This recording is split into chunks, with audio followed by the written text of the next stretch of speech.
ilay tenin'ny Kristy teo anolohan'ny fasana. Feo mahery izay nananganana ny Lazarosy. Izany no anasako anao amaranantsika dindinika amin'ny herinandro ity, manasanao amin'ny mpitiavana ary asao ny ankohonanao.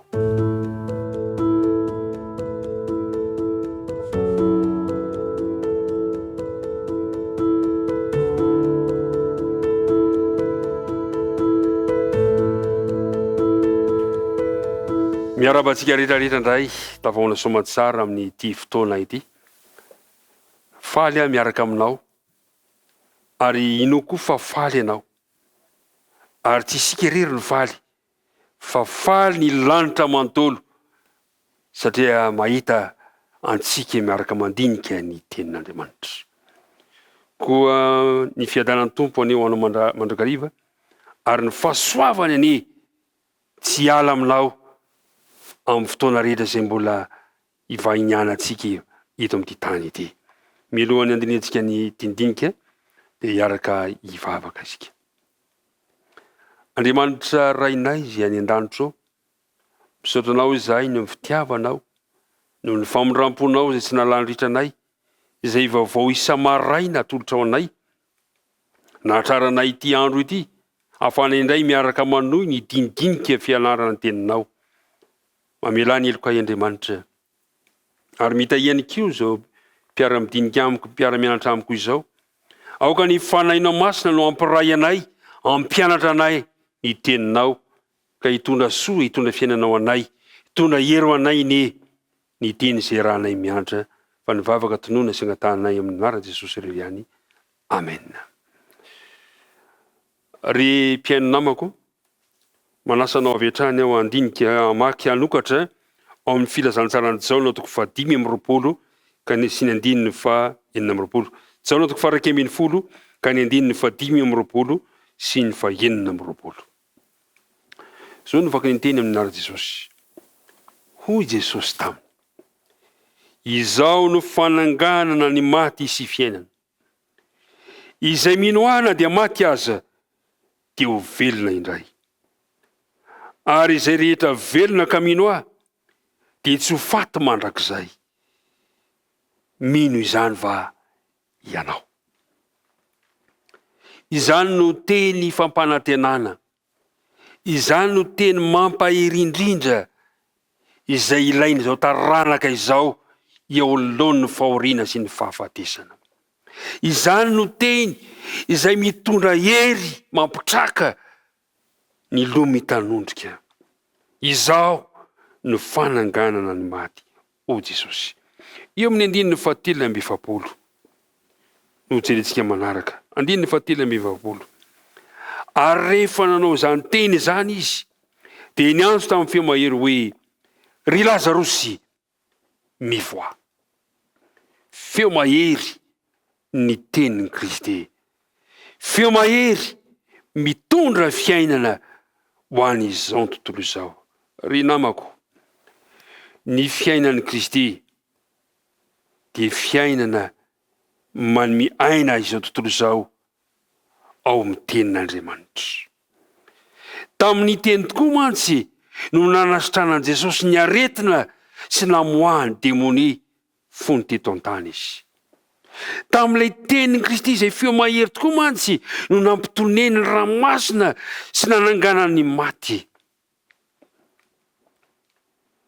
Ary ny vahoaka no vavolombelona fa nanan-kery ny tenin'ny Kristy.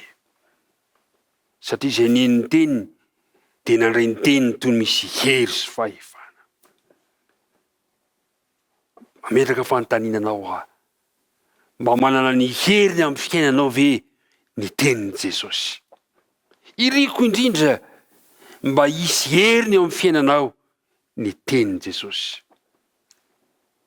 Zao mantsy ao amin'ny filazantsarany Jaona toko 5 ka ny 7:7 dia milaza amin'ny teny manao hoe: dinio nareo ny soratra masina. Asaina mandinika ny soratra masina satria ny Baiboly ray manontolo no fanehoana an'i Kristy. koa ny rinim-pamonjy ny ampitoetra ny finoany mpanaraka azy amin'ny tenin'Andriamanitra. Amin'ny tenin'Andriamanitra zany no ahafahantsika mampitoetra ny finoantsika an'ilay mpamonjy atsika dia Jesosy Kristy zany. Jesosy mantsy dia nivelona tamin'ny tenin'Andriamanitra. Tahaka ny tompony no ivelomany amin'ny teny rehetra izay alokon'ny vavan'Andriamanitra. Ao amin'ny filazantsara Matia 4:1-5 ahitantsika an'izany. Ry namako malala isany.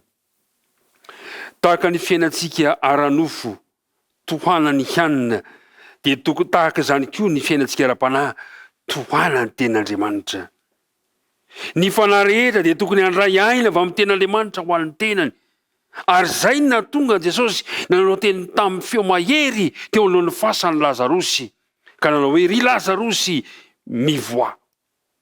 Nanana ny heriny ny tenin'ny Kristy teo alohan'ny fasana. Koa ankehitriny ary, raha amamarina ny dinidinika mandritra ny herinandro ny rahantsika isika dia hoy aho hoe andaontsika andinika kaiky ny Baiboly ilay Andriamanitra miteny amintsika. Ka mangataka isan'andro ny fanampiany ny fanahy masina mba hahatonga ny tenin'Andriamanitra hisy hery lehibe eo amin'ny fiainan'ny tsirairay avy. Andriamanitra no miteny amin'ny alalan'ny Baiboly. Andriamanitra no miteny amin'ny fanokafantsika izany tenin'Andriamanitra izany. Koa ny faniriko dia izao. Ingany ilay tenin'ny Kristy nanao tamin'ny feo mahery teo alohan'ny varavaran'ny fasana teo amin'ny Lazarosy no feo mahery ihany koa amin'ny fiainantsika ka anan-kery hitondra fanavaozana, hitondra fiainam-baovao eo amin'ny fiainan'ny tokantrano, fiainam-pianakaviana, fiainantsika tsirairay avy. Ka na iza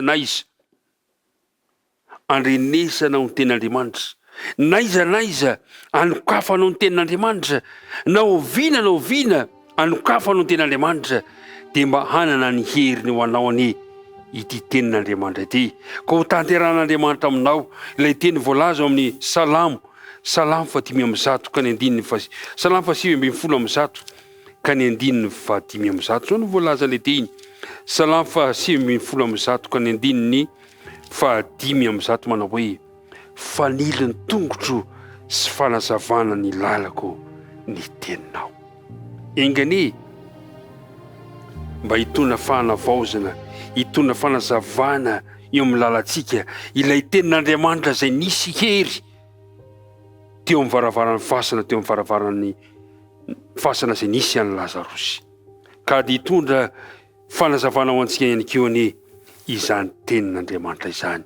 Satria ny tenin'Andriamanitra dia manome aina ho amin'izao tontolo izao.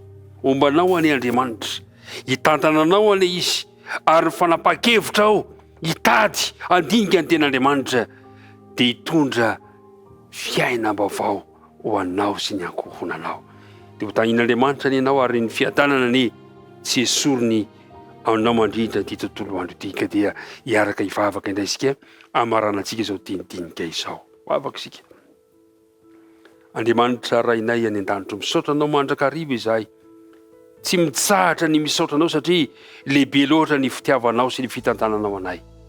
Ankehitriny avy nandinika ny teninao izahay dia irinay tombo ny teninao mba hanan-kery aminay tsirairay avy. Hitondra fiainam-baovao anay izany, hitondra fananganana vaovao ho anay sy izao mpiaraka mandinika amiko izao izany. Dia apetraka am-pelantananao ary ny tontolo andronay, aza mafohina mahasaraka anay ianao. Arovy amin'ny ratsy izahay, arovy amin'ny loza ihany koa, amin'ny anaran'i Jesosy nangatana ny vavaka. Amen.